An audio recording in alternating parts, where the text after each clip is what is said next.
رکھ 15-16 میں گیا۔ دیا تو نواز شریف صاحب چلے پھر گئے۔ نواز شریف صاحب کی حکومت چلی گئی، پھر دوسری حکومت آ گئی۔ ایک تو ہمارے ہاں پالیسیز کا تسلسل نہیں ہوتا، ایک بات، اور دوسرا جو ہے سیاسی استحکام، جو بنیادی ضرورت ہے معاشی استحکام کی، اس کو ثانوی چیز سمجھا جاتا ہے۔ یہ ہم سمجھ ہی نہیں پائے ہے کہ کسی معاشرے میں سیاسی استحکام کے بغیر نہ کوئی ترقی ہو سکتی ہے، نہ خوشحالی آ سکتی ہے، کیونکہ سیاسی استحکام میں آپ کے ادارے نشو و نما پاتے ہیں۔ بالکل صحیح ہے۔ اور ادارے نشو و نما پائیں گے، عدلیہ آپ کی مضبوط ہوگی، آپ کے جو ایف پی آر ہے وہ مضبوط ہوگا ٹیکس کلیکشن کے حوالے سے، آپ کے پارلیمنٹ مضبوط ہوگی، آپ کے باقی ادارے جب مضبوط ہوں گے، اپنے اپنے دائرہ کار میں وہ کام کریں گے، تو یہ ساری جو ملی جلی کاوش ہوتی ہے اس کا نتیجہ ترقی کی شکل میں، صحیح ہے، معیشت کی بحالی کی شکل میں، خوشحالی کی شکل میں برآمد ہوتا ہے۔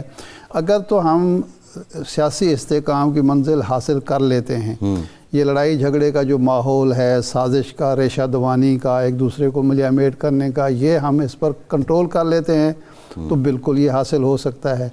لیکن اگر اس طرف ہم توجہ ہی نہیں دیتے تو پھر ظاہر بات ہے سوالیہ نشانات ہوں گے۔ پاشا صاحب سے ارشاد صاحب جان لیتے ہیں، ماہر معیشت ہیں، وہ زیادہ بہتر انداز میں بتا سکتے ہیں۔ پاشا صاحب یہ اڑان پاکستان یہ قابل حصول ہے کیا؟ اور پاکستان کی معیشت اس وقت اس نہج پہ آ چکی ہے کہ اب ہم نے ٹیک آف کرنا ہے؟ بسم اللہ الرحمن الرحیم، یہ آپ کا بہت اہم سوال ہے، اور ایشو یہ ہے ٹائمنگ کا کہ یہ جو 4 سال کا پلان پیش کیا گیا ہے، کیا اس وقت حالات ایسے ہو چکے ہیں کہ ہم اگلے 4 سال کی پلاننگ سلیقے سے اور کامیابی سے کر پائیں گے یا نہیں؟ ابھی جو ذکر ہوا ہے کہ سیاسی حالات سنبھلنا چاہیے، یہ بہت اہم ہوتا ہے کسی پلان کی امپلیمنٹیشن میں، آپ نے بہت مناسب اس پہ ذکر کیا ہے۔ دوسری طرف جو مسئلہ ہے پاکستان میں اس وقت شرح نمو جو ہے وہ حد سے زیادہ کم ہے۔ اب آپ یہ دیکھیے کہ اس سال کے پہلے کوارٹر میں آپ کا شرح نمو 1% سے بھی کم رہا ہے۔ جب آپ کے معاشی حالات میں جسے کہتے ہیں کہ تیزی نہیں ہے اور گروتھ کا جو پیمانہ ہے وہ بالکل کم ہو چکا ہے، تو اس وقت یہ کہنا کہ ہم 6 سے 8% کے شرح نمو تک چلے جائیں گے اگلے کچھ سالوں میں، یہ میں سمجھتا ہوں نامناسب ہے۔ اور اس کی سب سے بڑی وجہ کیا ہے؟ بڑی وجہ یہ ہے کہ پاکستان میں پچھلے 2-3 سال سے جو سرمایہ کاری کا پیمانہ ہے وہ بہت گر چکا ہے، بہت گر چکا ہے، اور اس کے نتیجے میں آپ یہ دیکھیے کہ پچھلے سال صنعتی پیداوار کو بڑھانے کے لیے جو سرمایہ کاری ہوئی ہے وہ 25 سال پہلے کے لیول سے بھی ریئل ٹرمز میں کم ہے۔ یعنی کہ صنعت میں اس وقت انویسٹمنٹ نہیں ہو رہا ہے۔ تو ان حالات میں جب آپ کا انویسٹمنٹ کا پیمانہ جو ہے وہ صرف 11.3% ہے جی ڈی پی کا، 6% حاصل کرنے کے لیے 22 سے 25% چاہیے ہوگا آپ کو، تو وہ کیسے آپ حاصل کریں گے؟ سب سے بڑا سوال یہی ہے۔ And with all due respects to the planning commission, جس کا ایک وقت میں بھی رہا ہوں، وتھ آل ڈیو ریسپیکٹس جو ٹارگٹس ہیں وہ اس وقت ان اٹینیبل اور نامناسب ہیں۔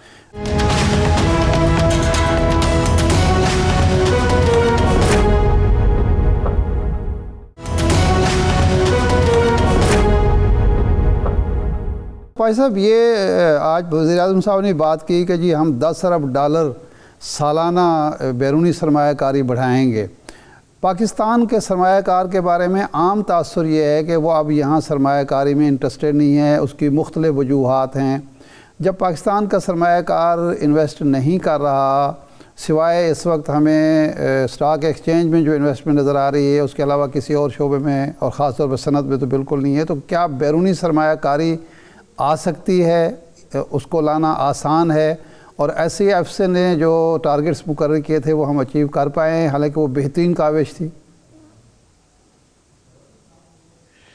بات دراصل یہ ہے کہ ایک نیا ادارہ قائم ہوا تھا کچھ عرصہ پہلے جس کا نام تھا SIFC، اور اس وقت خیال یہ تھا کہ انویسٹمنٹ کا پیمانہ جو ہے وہ ایک کنسالیڈیٹڈ طریقے سے اور پالیسیز کو مناسب کر کے ہم بڑھا لیں گے، اور انفیکٹ ٹارگٹ جو اس وقت بھی دیا گیا تھا 1 سال سے زیادہ پہلے وہی $10 ارب کا تھا۔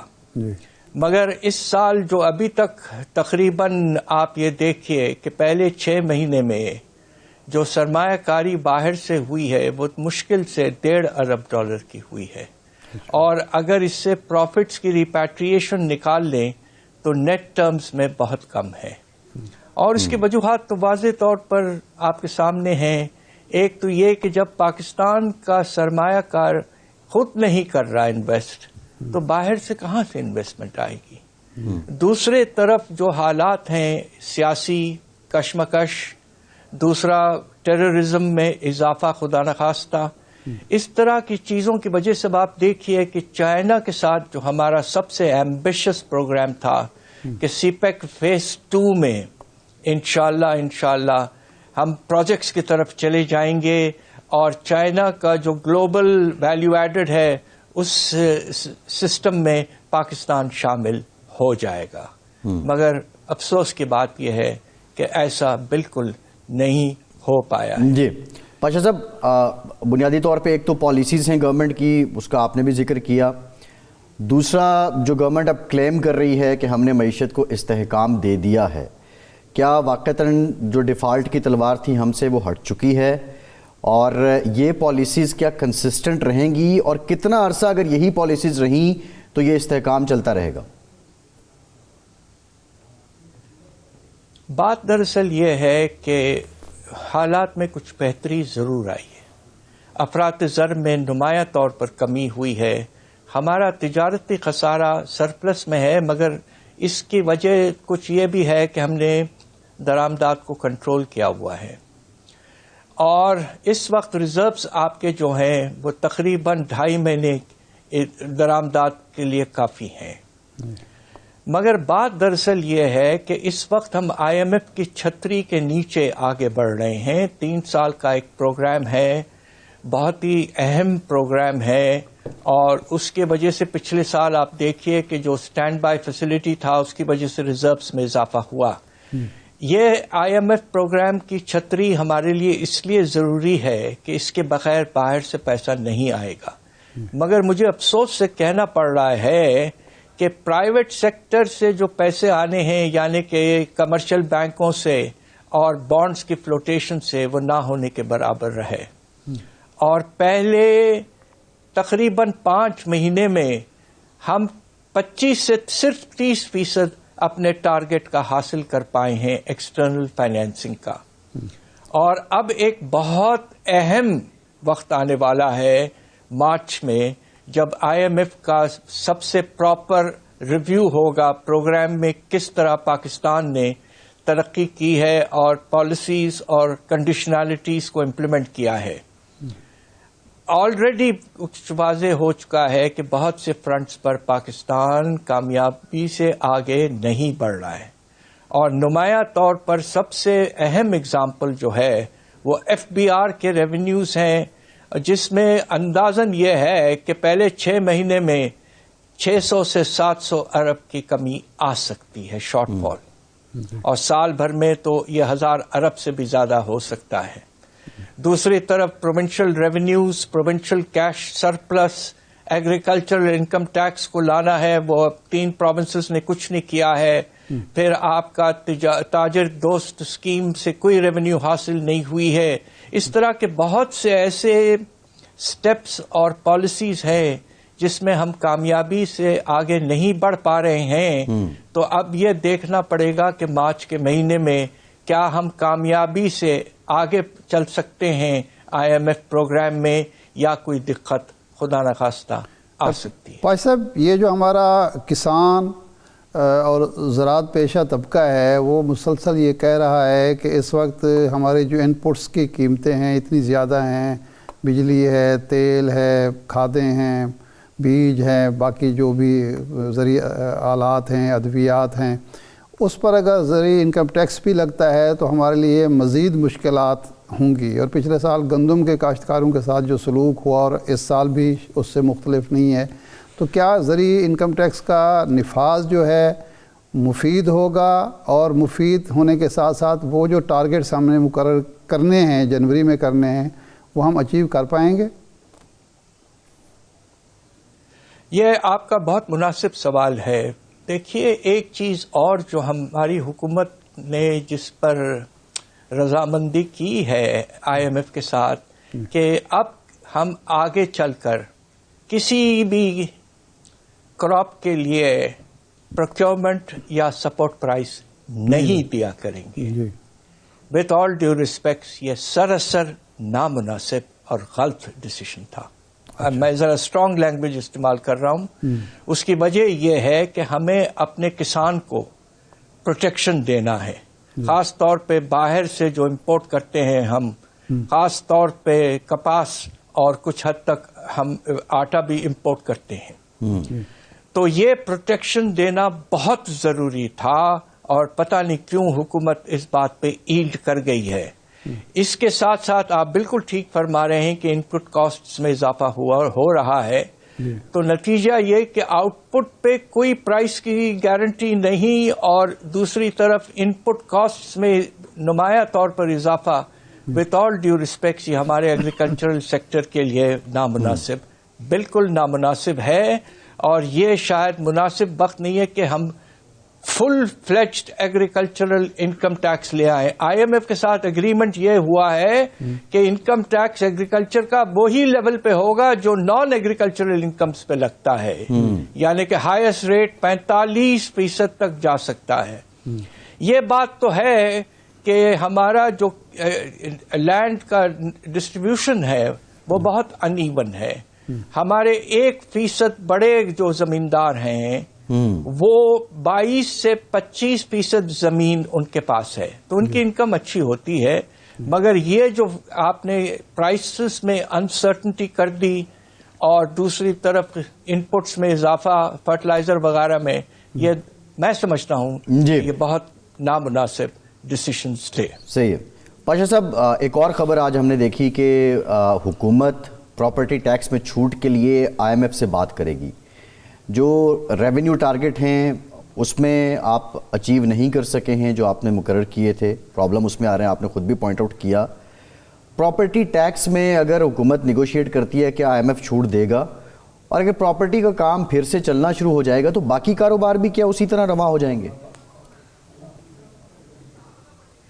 دیکھیے، اس وقت ایک بڑی افسوسناک بات یہ ہے کہ پچھلے 2-3 سال سے ہمارا پرائیویٹ سیکٹر جو ہے اس کا زیادہ سرمایہ کاری جو ہے وہ پراپرٹی کی طرف چلی گئی ہے، اس لیے کہ ٹیکسز نہ ہونے کے برابر ہیں پراپرٹی پر.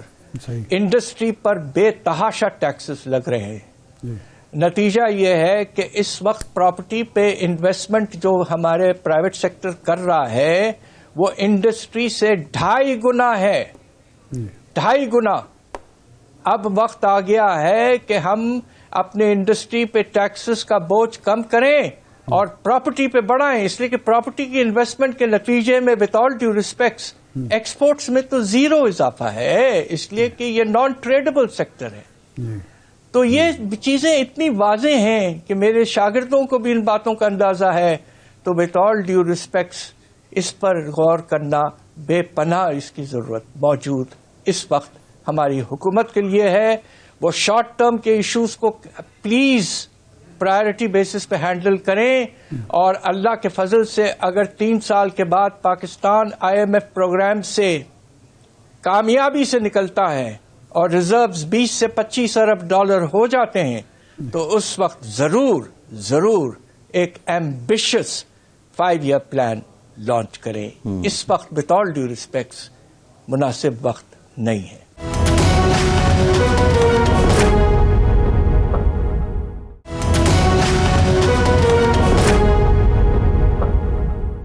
اچھا بھائی صاحب، یہ اسٹاک ایکسچینج میں ماشاءاللہ بہت زیادہ یعنی 40-45 سے بڑھتے بڑھتے وہ 1,13,000 پہ چلا گیا ہے. بعض لوگ جو ایک منفی ذہنیت کے لوگ ہیں وہ یہ کہتے ہیں جی یہ ایک کنٹرولڈ قسم کا اضافہ ہے, اور جس طرح شوکت عزیز کے دور میں ایک دفعہ ہوا تھا, پھر اس کے بعد 16-17 میں بھی ایک دفعہ ہوا تھا, اسی طرح کی صورتحال ہے. کیا واقعی یہ جینون اضافہ ہے, جینون انویسٹمنٹ ہے, یا باقی شعبوں میں نہ ہونے کی وجہ سے لوگ اس طرف جا رہے ہیں؟ دیکھیے, جو اصل جو کامیابی ہوتی ہے وہ یہ ہوتی ہے جب کہ آپ کے انڈسٹری اور مختلف سیکٹرز میں پروفٹیبلٹی وغیرہ میں نمایاں طور پر اضافہ ہوتا رہا ہے, اور اس کے نتیجے میں شیئر پرائسز میں ایک آپ نمایاں طور پر اور اضافہ دیکھیں گے. یہ ایک سسٹینیبل ریلیشن شپ ہے. جی. مگر علاوہ بینکنگ سیکٹر کے, بینکنگ سیکٹر میں واضح طور پر پروفٹس ڈبل سے زیادہ ہو گئی ہیں, تو certainly I can expect bank shares to go up in value, but industrial shares profitability زیادہ نہیں ہے اور گر چکی ہے, اور خاص طور پہ بجلی گیس وغیرہ کی قیمتوں کی وجہ سے انڈسٹریل پروفٹیبلٹی بہت کم ہے. تو یہ کہنا کہ قیمتوں میں شیئر پرائسز میں اتنا زبردست اضافہ ہونا یہ کچھ آرٹیفیشل ہے, اور اس کی کچھ وجہ یہ ہے کہ بینکوں کے پاس سرپلس ڈپازٹس آ گئے تھے, اس لیے کہ گورنمنٹ نے اپنی بوروئنگ اس لیے کم کر دی تھی کہ اسٹیٹ بینک نے انہیں 2,500 ارب کے ایکسٹرا پروفٹس دیے تھے پچھلے 6 مہینے میں. اس کے نتیجے میں گورنمنٹ کی بوروئنگ کم ہو گئی, ڈپازٹس پڑے رہے. تو میرے خیال سے آپ یہ دیکھیے کہ کمرشل بینکوں نے پہلے تو کریڈٹ کم کر دیا تھا پرائیویٹ سیکٹر کو, اب وہ 1,000 ارب سے زیادہ ہے, اور ڈی ایف آئیز جو ہیں ان کو بھی 1,000 ارب سے زیادہ کریڈٹ پہلی دفعہ تاریخ میں دیا گیا ہے. یہ پیسہ کچھ یقیناً اسٹاک مارکیٹ میں گیا ہے, اور اس کے نتیجے میں جی ویلیوز میں اضافہ ہوا ہے. اچھی بات ہے, مگر سسٹینیبل اس کا ہونا بہت ضروری ہے. اچھا ڈاکٹر صاحب, یہ جو بینکوں پر ایک ٹیکس لگایا گیا ہے کہ سرپلس پہ مختلف بینکوں نے مختلف اس کا, کسی نے 2 ارب مقرر کیا ہے, 6 ارب 4 ارب کے مختلف وہ کیے ہیں, اس سے کیا فائدہ ہوگا؟ بعض لوگ کہہ رہے ہیں کہ اس سے تو بہت نقصان ہوگا, اور لوگ جو ہے خاص طور پر بڑی کمپنیز جو ہیں ان کے لیے مسائل کھڑے ہوں گے. جی, میں سمجھتا ہوں کہ اگر آپ کو کوئی سٹیپ لینا تھا بینکوں کے نظام کو بہتر کرنے کے لیے, تو وہ یہ ہونا چاہیے تھا کہ جو ہمارے پرائیورٹی کے شعبے ہیں, جس میں زرعی شعبہ ہے, جس میں آپ کا اسمال اینڈ میڈیم انٹرپرائزز ہیں, جس میں ہاؤسنگ ہے, جس میں اسمال لونز ہیں, ان کا منیمم شیئر آپ کے ایڈوانسز میں مقرر کرنا چاہیے تھا. میرا تو اندازہ یہ ہے کہ یہ جو پرائیورٹی سیکٹرز ہیں تقریباً 25 سے 30% کم از کم ہمارا جو ایڈوانسز کا لیول ہے وہ ان میں ہونا چاہیے. اس وقت وہ 15 سے بھی کم ہے. اگر آپ اس پہ ٹیکس بڑھاتے تو I would have supported it. جو اس وقت کیا گیا ہے, with all due respects again, کوئی خاص اس سے فرق نہیں پڑنے والا. اچھا یہ فرمائیں, اب آپ اوور آل جو گفتگو ہو چکی 2025 ہماری معیشت کے لیے کیا آپ کی توقعات ہیں؟ کیسا رہے گا؟ ہم بہت اچھے کی توقع کریں, اور کیا کیا ریکوائرمنٹ ہیں جو ہم پوری کریں تاکہ یہ واقعی اچھا سال رہے؟ دیکھیے, سب سے پہلے تو یہ آپ کی کوشش یہ ہونی چاہیے کہ مجبوراً ہم آئی ایم ایف کے پروگرام میں ہیں, اور اس کی وجہ یہ کہ اس پروگرام کی چھتری کے بغیر باہر سے پیسہ بالکل رک جاتا, اور ابھی بھی پروگرام ہونے کے باوجود پیسے کا انفلو کافی کم ہے, اور ہم ٹارگٹس میٹ نہیں کر پا رہے ہیں. دوسری طرف جو مسئلہ ہے وہ یہ کہ زرعی شعبے میں کپاس کی فصل بہت ہی کم ہوئی ہے, اور خطرہ موجود ہے کہ پچھلے سال کے ایکسپیرینس کے بعد آپ دیکھیں گے کہ ویٹ کی بھی جو کراپ ہے وہ کم ہو سکتی ہے. اور ساتھ ساتھ ہمارا جو صنعتی شعبہ ہے اس کے بہت سے وجوہات کی وجہ سے آپ یہ دیکھیے کہ جو شرح نمو ہے وہ منفی ہے، اور اوور آل پہلے کوارٹر میں آپ نے دیکھا کہ جو ہمارا جی ڈی پی کا شرح نمو ہے وہ بھی منفی رہا، تقریباً 1% کے لگ بھگ. جی لہٰذا اس وقت اکانومی میں مومنٹم نہیں ہے، اور آپ نے مختلف طریقوں سے امپورٹس وغیرہ کو کنٹرول کیا ہے جس سے پروڈکشن پہ اثر پڑ رہا ہے. جی اور دوسری طرف اچھی بات جو ہے یقیناً کہ افراط زر کی رفتار 5% سے کم ہوئی ہے، مگر آپ یہ دیکھیے گا کہ جسے ہم ٹیکنیکلی لو بیس افیکٹ کہتے ہیں، اپریل کے بعد پھر سے یہ خطرہ ہے کہ یہ ڈبل ڈیجٹ پہ چلی جائے گی افراط زر کی رفتار. اچھا، اس کی وجہ؟ تیسری طرف اس کی وجہ یہ ہے کہ آپ کا جو بیس ہے اس میں انفلیشن کم ہو جاتا ہے، تو پھر اس کے بعد انفلیشن ریٹ جو ہے بیس افیکٹ کی وجہ سے بڑھ جاتا ہے. اچھا. اور تیسری بات جو یہ ہے کہ بجٹ کا جو سلسلہ ہے وہ بھی پریشان کن ہے. اگر آپ کے ایف بی آر ریونیوز میں 1000 ارب کا شارٹ فال آتا ہے اور پروونشل کیش سرپلسز جو 1250 ارب ہونے چاہیے وہ صرف 600 سے 700 ارب رہ جاتے ہیں، تو گیپ بہت ہوگا اور آئی ایم ایف آپ کو بہت پریشان کرے گا، اور ہو سکتا ہے کہ آپ کو انڈائریکٹ ٹیکسز بڑھانا پڑے اور ساتھ ساتھ سرکولر ڈیٹ وغیرہ کو ہینڈل کرنے کے لیے بجلی کی نرخ بڑھانے پڑے گا. تو اس وقت پکچر جو ہے مکسڈ ہے، کلیئر نہیں ہے. بس ہم سب کی دعا ہے کہ اللہ چاہیں تو پاکستان آہستہ آہستہ پھر سے آگے بڑھنا شروع ہو. جی ڈاکٹر صاحب بہت شکریہ. شاہ صاحب ہم بات کر رہے تھے پہلے کہ وہ احسن اقبال صاحب نے ویژن 98 دیا تو وزارت عظمیٰ سے نواز شریف صاحب چلے گئے، پھر 2025 دیا غالباً تو پھر چلے گئے. اب یہ جو شہباز شریف صاحب نے اڑان پاکستان کا آج اعلان کیا، یہ بھی احسن اقبال صاحب کا ویژن ہے. تو آپ کیا سمجھتے ہیں؟ نہیں ہم دیکھیں پاکستان تو اڑے گا انشاءاللہ، یہ تو ہماری دعا ہے، ہماری خواہش بھی ہے. تو 2025 مسلم لیگ نون کے لیے کیسا ہوگا؟ نہیں، پہلے ہم 24 کا جائزہ لے لیں نا. 24 سے ہم آگے بڑھیں گے نا قدم. دیکھیں 24 کے 3 شعبے اگر ہم لیں، سیاست، صحافت اور عدلیہ. الیکشن ہوئے، بڑی خوشی کی بات ہے کہ اگر تاخیر سے صحیح، دیر سے صحیح، آئین کو پس پشت ڈال کر جو تاخیر ہوئی تھی پھر بھی الیکشن ہو گئے، لیکن اس کا تنازع آج تک چل رہا ہے. یعنی کہا یہ گیا کہ جی وہ جو نتائج تھے ان کو تبدیل کیا گیا، اور جو متاثرہ فریق ہیں انہیں یہ موقع بھی نہیں دیا جا رہا کہ جو وہ ٹریبونلز کے ذریعے انصاف حاصل کر سکیں. اور اس کی وجہ سے موجودہ حکومت کی جو لیجیٹیمیسی ہے اس پر سوالات اٹھ رہے ہیں، مخالفین کی طرف سے بھی اٹھ رہے ہیں، باہر کے لوگوں کی طرف سے بھی اٹھ رہے ہیں. تو یہ پارلیمنٹ کے لیے بھی، حکومت کے لیے بھی، سیاست کے لیے بھی، جمہوریت کے لیے بھی یہ کوئی اچھی بات نہیں ہے.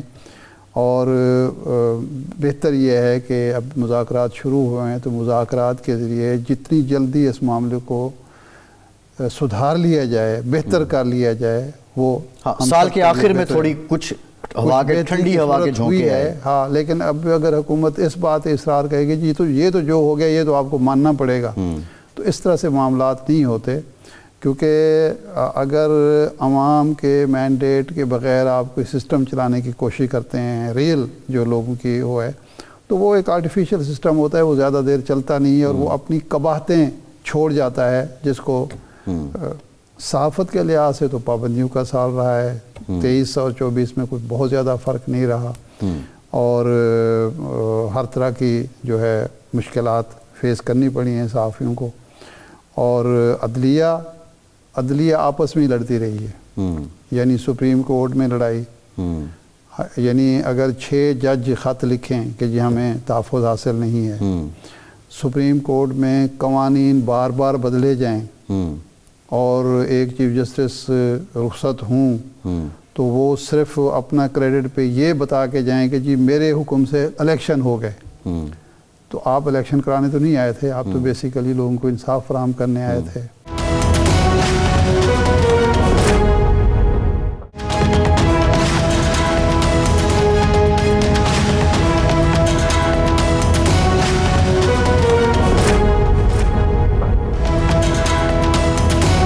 بریک کے بعد ایک بار پھر سے آپ کو خوش آمدید کہیں گے. ہمیں جوائن کیا ہے پاکستان کی نامور ماہر علم نجوم سامیہ خان صاحبہ نے. سامیہ صاحبہ بہت شکریہ آپ کے وقت کا.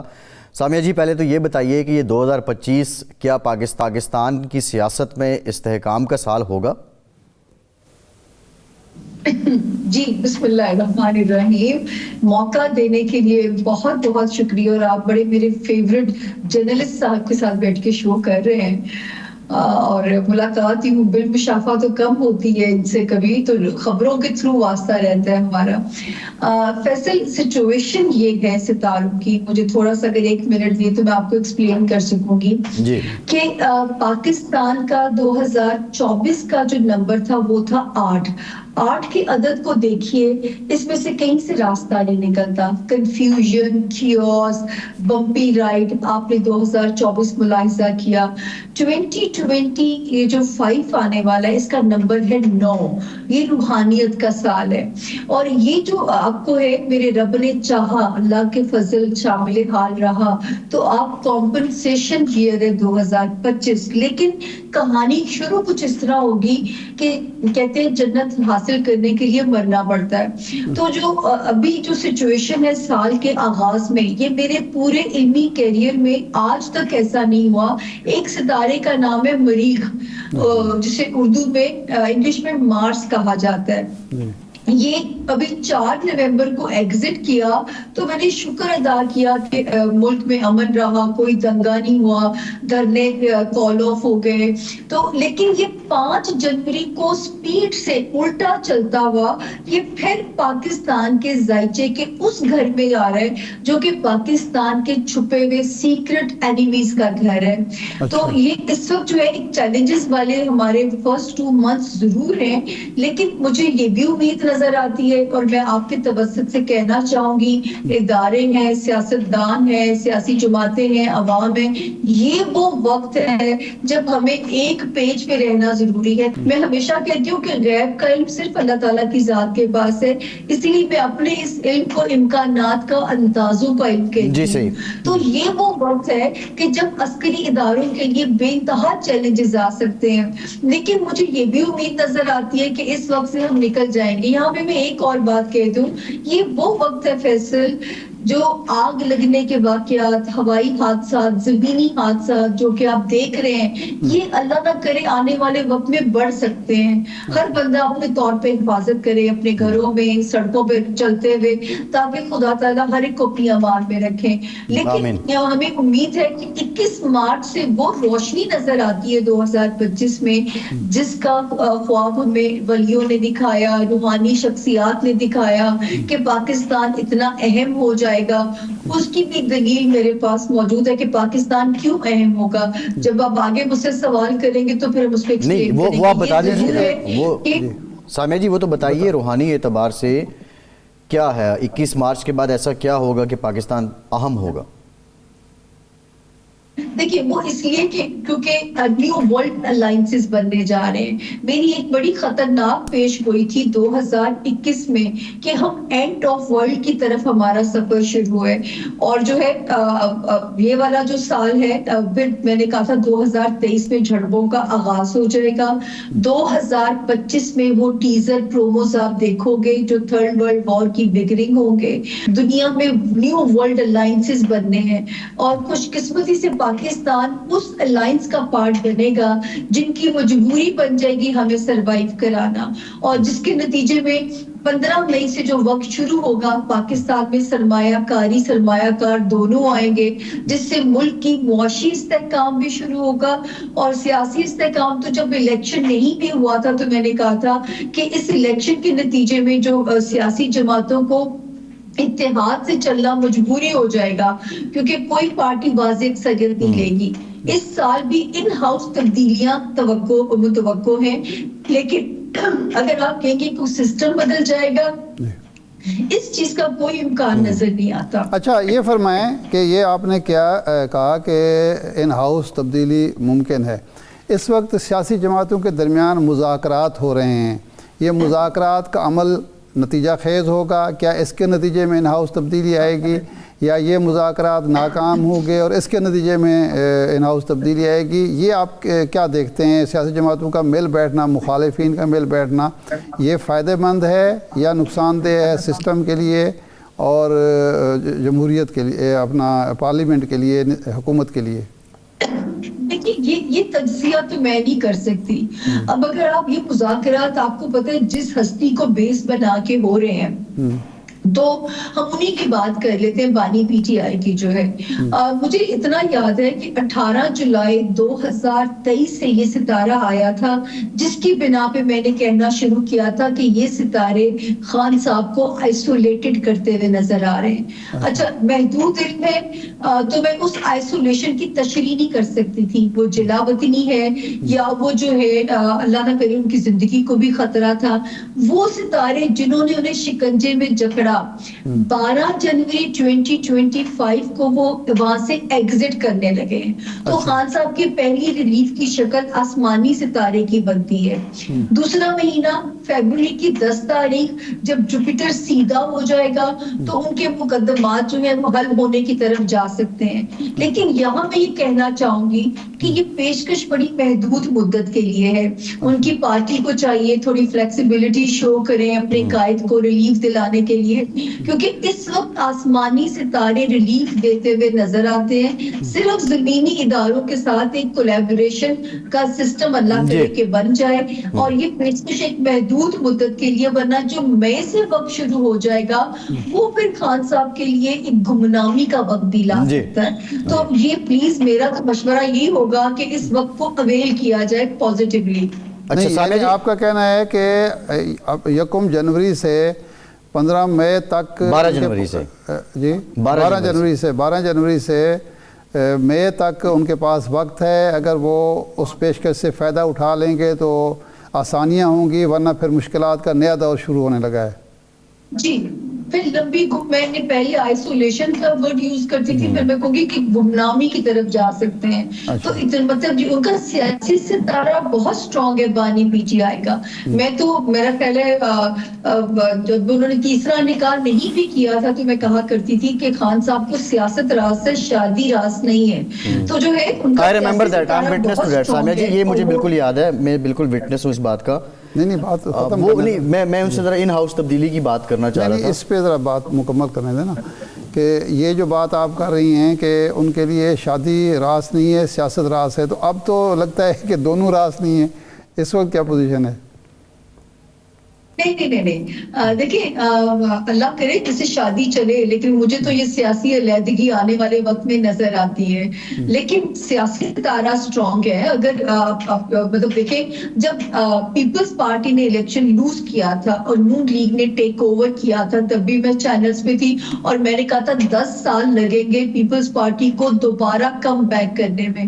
آپ گن لیجئے سر کہ صدر آصف علی زرداری کو صدر بننے میں پورے 10 سال کے بعد وہ صدر ہاؤس میں پہنچے ہیں. اور تو میں ہمیشہ ایک بات پہلے بھی کہتی ہوں کہ اس ملک کا جو ذائچہ ہے نا سر، اس میں وزیر اعظم کا منصب ہی کنٹروورشل ہے. آپ ہسٹری اٹھا کے دیکھ لیجئے، کسی وزیر اعظم نے جو ہے اپنا وہ کمپلیٹ نہیں کیا ٹینیور. صحیح ہے.